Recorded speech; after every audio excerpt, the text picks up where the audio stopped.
Cześć! Witajcie na moim kanale. Ja jestem Hubert, a to jest Jaguar XJ220 od Italerii. W dzisiejszym filmie opowiem Wam historię tego samochodu oraz krótko zrecenzuję najnowszy produkt włoskiego producenta. Zapraszam!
XJ220 produkowany był w latach 1992-1994, choć prototyp pokazano światu już w 1988 roku podczas British International Motor Show w Birmingham.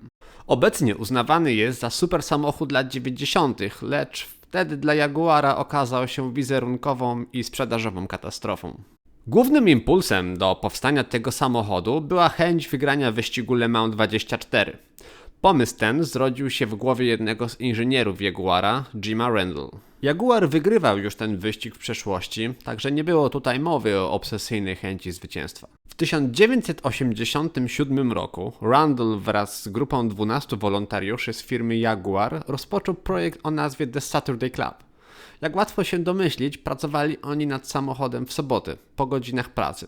Punktem wyjściowym dla specyfikacji samochodu były przede wszystkim regulacje wyścigowe FIA. Ze względu na weekendowy charakter projektu, tempo prac było stosunkowo niemrawe, ale nawet jak na obecne czasy prototyp robił niesamowite wrażenie.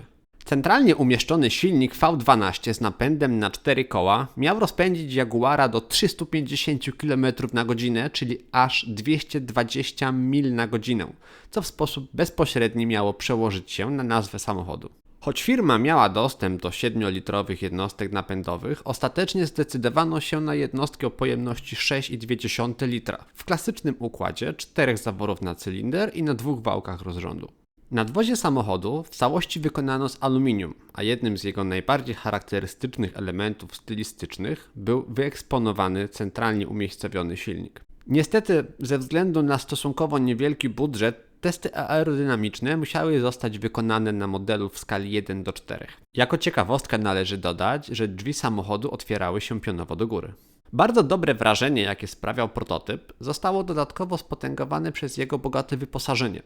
Mowa tutaj m.in. o elektrycznych szybach, podgrzewanej przedniej szybie, skórzanej tapicerce czy radiu z czytnikiem płyt CD. Jeśli wydaje się Wam, że tak przedstawiający się prototyp mógł być zbyt piękny, by być rzeczywistością, to macie rację, choć w dniu premiery prototypu nic na to nie wskazywało. Prototyp Jaguara XJ220 cieszył się niesamowitą popularnością. Szacuje się, że w dniu premiery zobaczyło go ponad 90 000 widzów. Prezentacja flagowego modelu Ferrari F40 odbywająca się na tych samych targach pozostała w cieniu. Choć początkowe plany Jaguara zakładały tylko start w Le Mans, zainteresowanie prototypem przeszło najśmielsze oczekiwania firmy. W bardzo krótkim czasie zdecydowano się na uruchomienie przedsprzedaży i wprowadzenie samochodu do produkcji. Zaliczka wynosiła aż 50 000 funtów, a ostateczna cena samochodu ustalona została na poziomie 290 000 funtów. Zaplanowano stworzenie 350 egzemplarzy Jaguara XJ220, a pierwsze dostawy zaplanowano na połowę 1992 roku. Łącznie zgłosiło się ponad 1400 chętnych na zakup. Na etapie produkcji marzenia zdarzyły się jednak z rzeczywistością. Inżynierowie nie znaleźli rozwiązania, aby centralnie umiejscowiony, bardzo długi i ciężki silnik V12 zmieścić w samochodzie wraz z napędem na 4 koła. W tym samym czasie Ferrari F40 napędzany był przez niezwykle kompaktowy, podwójnie doładowany silnik V8 o pojemności 2,9 litra. Projekt Ferrari był aż o 600 kg lżejszy od Jaguara. Gwoździem do trumny projektu w prototypowej wersji były rosnące normy emisji spalin, którym paliwożerne V12 nie było w stanie sprostać. Rozwiązaniem okazała się jednostka przygotowana przez TWR, który przez długie lata współpracował z Jaguarem.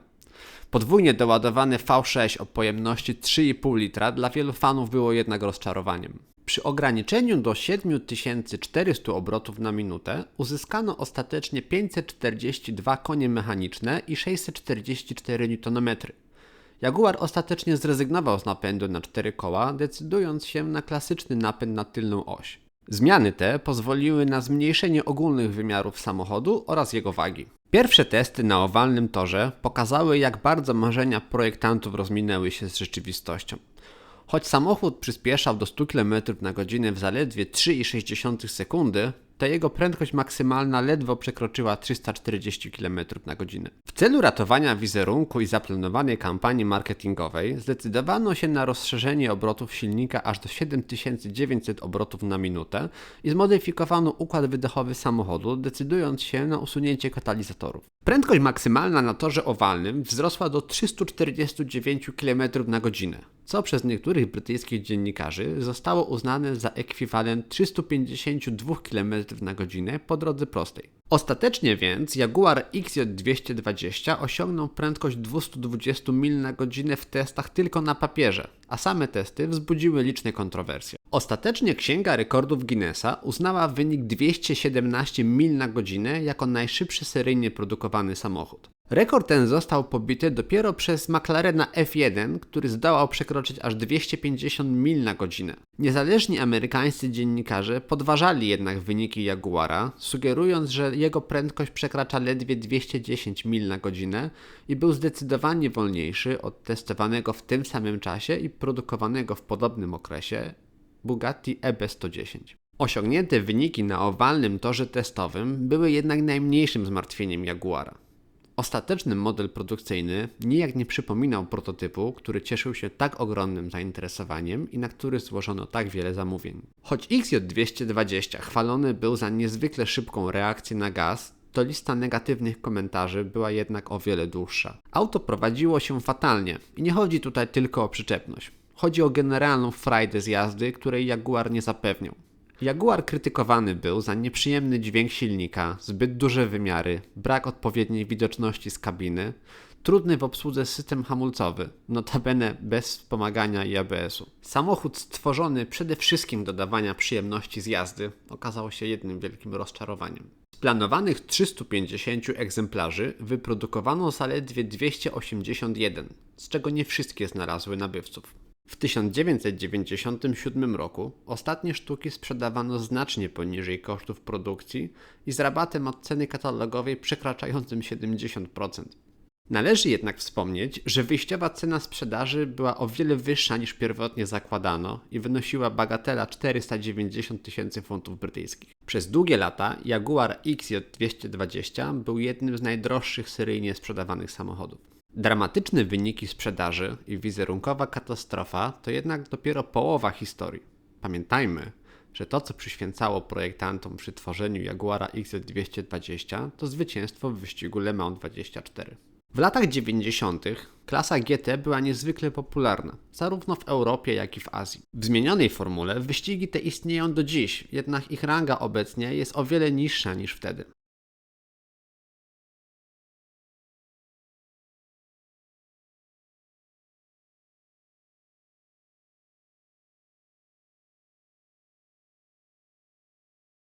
Wszystkie oczy sympatyków marki zwróciły się w stronę toru Circuit de la Sarthe. W Le Mans 1993 wystartowały 3 XJ220C w nowo utworzonej kategorii GT.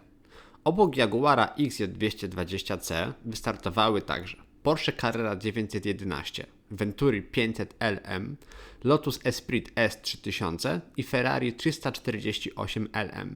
Dwie jednostki napędowe Jaguara uległy uszkodzeniu, ale jedna okazała się bezkonkurencyjna. Załoga z numerem 50 w składzie David Brabham, John Nielsen i David Coulthard zdeklasowała pozostałe samochody, pokonując aż 2 okrążenia więcej niż Porsche z drugiego i trzeciego miejsca. Miesiąc po zakończeniu wyścigu Le Mans z 1993 roku zakończyło się postępowanie sędziów i komisji FIA, która ostatecznie zdyskwalifikowała zwycięski samochód za nieregulaminowy wydech. Jaguar powrócił na Le Mans 2 lata później, jednak w zmienionej kategorii LMGT1 nie był w stanie nawiązać równej walki z bezkonkurencyjnym McLarenem F1. Historia XJ220 była od początku pięknym snem, który na koniec okazał się koszmarem, a XJ220C niestety nie odmienił tego stanu rzeczy. Projektanci i graficy z firmy Italeri postarali się. Pudełko jest estetyczne, a grafika minimalistyczna. Całość zdecydowanie przyciąga wzrok i zachęca do zakupu. Sama zawartość pudełka jest standardowa, aczkolwiek nieco skromna. W środku znajdziemy instrukcję montażu, kalkomanię i 3 woreczki z wypraskami. Opakowanie jest szczelnie wypełnione zawartością, co powinno gwarantować bezpieczeństwo w transporcie. Niezwykle cieszy fakt, że najdelikatniejsza, transparentna ramka została owinięta w podwójny worek plastikowy. Instrukcja montażu zawiera krótką historię samochodu przygotowaną aż w 6 językach. Znajdziemy w niej także listę niezbędnych farb. Jest ona dosyć krótka, gdyż producent proponuje tylko jeden wariant kolorystyczny – Racing Green z palety sprayów Tamiya. Myślę, że taka ilość kolorów jest zdrowym kompromisem między ekonomią i różnorodnością kolorystyczną modelu i nie przytłoczy początkujących modelarzy. Bardziej zaawansowani najprawdopodobniej i tak będą eksperymentować z kolorami według własnego uznania. W ramach urozmaicenia producent zapewnia kalkomanię tablic rejestracyjnych z aż 6 krajów.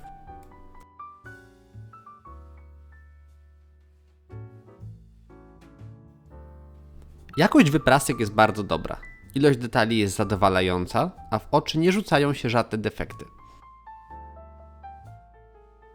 Jeśli chodzi o odwzorowanie detali, najmocniejszym punktem tego modelu jest jego silnik, co jest niezwykle istotne, jeśli weźmiemy pod uwagę fakt, że jest on wyeksponowany ze względu na jego centralne umiejscowienie. Karoseria jest przygotowana z dużą starannością. Linie podziału są wyraźne, a ilość nadlewek do usunięcia minimalna. Zwrócić należy jedynie uwagę na stosunkowo grube kanały wlewowe. Do wycinania elementów zalecane są bardzo ostre cążki. Jeśli chodzi o minusy, to największym rozczarowaniem wydaje się brak arkusza maskującego na szyby. Model nie należy do najtańszych, a w tej cenie konkurencja z Dalekiego Wschodu często dostarcza taki arkusz, który niezwykle ułatwia pracę. Ogólne wrażenie jest jednak bardzo dobre, a sam model na pewno sprawi mnóstwo frajdy przy montażu.